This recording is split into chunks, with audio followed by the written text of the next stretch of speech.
प्रिय भक्तों, आज हम आपको भगवान कल्कि की एक अत्यंत दिव्य कथा सुनाते हैं। कथा का शीर्षक है भगवान कल्कि का अवतार अति विशिष्ट और दिव्य क्यों है।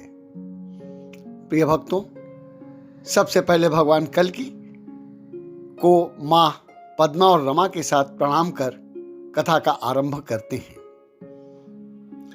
भगवान कल्कि का अवतार अति विशिष्ट इसलिए है क्योंकि कलयुग में वो समय जब भगवान अवतार लेंगे अति विशिष्ट है। उस समय समुद्र मंथन से उत्पन्न असुर कलि अपनी संपूर्ण क्षमता को, अपनी संपूर्ण शक्ति को, अद्भुत दिव्यास्त्रों को प्राप्त कर अत्यंत बलशाली हो गया था और उसका साथ दे रहे थे रावण कुंभकर्ण के उत्तराधिकारी राक्षसगण।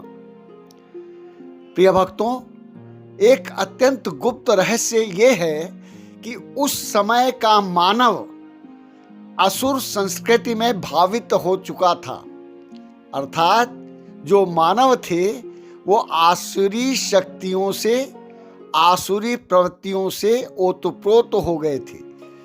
उन मानवों को म्लेच्छ मानव के नाम से जाना जाता है। तो भगवान कल्कि को इन तीनों का समूल नाश करना था। जो कलि था, जो असुर राज कलि अत्यंत नकारात्मक ऊर्जा से उत्पन्न था, विश्व की सबसे सकारात्मक ऊर्जा को अमृत के नाम से और विश्व की सबसे नकारात्मक ऊर्जा को विष के नाम से जाना जाता है। समुद्र मंथन में सबसे पहले यही नकारात्मक शक्ति का उदय हुआ था, उत्पन्न हुई थी। उसी नकारात्मक बोध, नकारात्मक शक्ति से कलि का जन्म हुआ था और कलयुग को सर्वोच्च शिखर पे ले जाने का कार्य उसी नकारात्मक असुर का था। तो भक्तजनों, इन कारणों से भगवान कल्कि का अवतार अत्यंत दिव्य और भव्य था, विशिष्ट था। इसके अतिरिक्त इस अवतार को विशिष्ट बनाने का कार्य स्वयं भगवान परशुराम और भगवान शिव कर रहे थे, क्योंकि भगवान कल्कि को अत्यंत विषम परिस्थितियों का सामना करना था। उस समय इन आसुरी नकारात्मक शक्तियों के अलावा और भी बहुत कुछ अघट घट चुका था। जैसे संसार से प्रेम का लोप हो चुका था, गृहस्थ जीवन के आदर्श छिन्न भिन्न हो गए थे, गृहस्थ जीवन अत्यंत अस्त व्यस्त था। मानव जीवन की आधारशिला प्रेम लुप्त प्राय था। प्रेम के मर्म को कोई समझता ही नहीं था। अतः संसार में नकारात्मक शक्तियों के नाश के अतिरिक्त संसार में गृहस्थाश्रम की स्थापना, प्रेम की स्थापना, मानव अनुभूतियों की, संवेदनाओं की पुनः स्थापना, आदर्श गुणों की, आदर्श चरित्र की पुनः स्थापना भी इस युग का अनिवार्य अंग बन चुका था। अतः भगवान को अति विशिष्ट होके ही प्रकट होना था।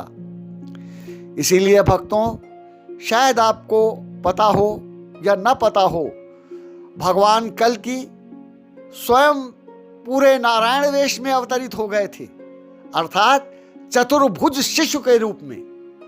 भगवान राम और कृष्ण ने तो अपने चतुर्भुज रूप का गोपन कर लिया था, किंतु भगवान कल्कि साक्षात चतुर्भुज रूप में, शिशु रूप में प्रकट हो भगवत स्वरूप को ही धारण किए हुए थे।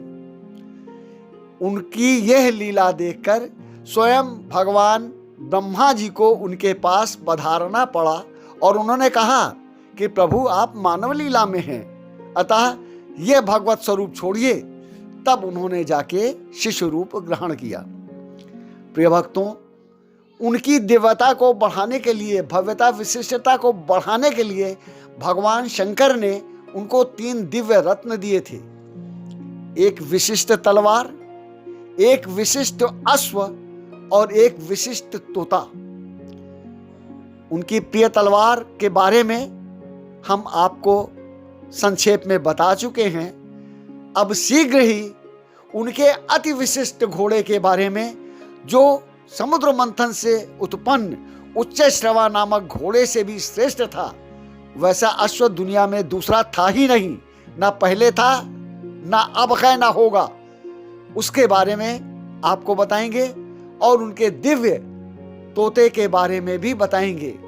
तो प्रिय भक्तों, इन सब कारणों से भगवान कल्कि का यह स्वरूप अत्यंत विशिष्ट, भव्य और दिव्य बन पड़ा था। धन्यवाद।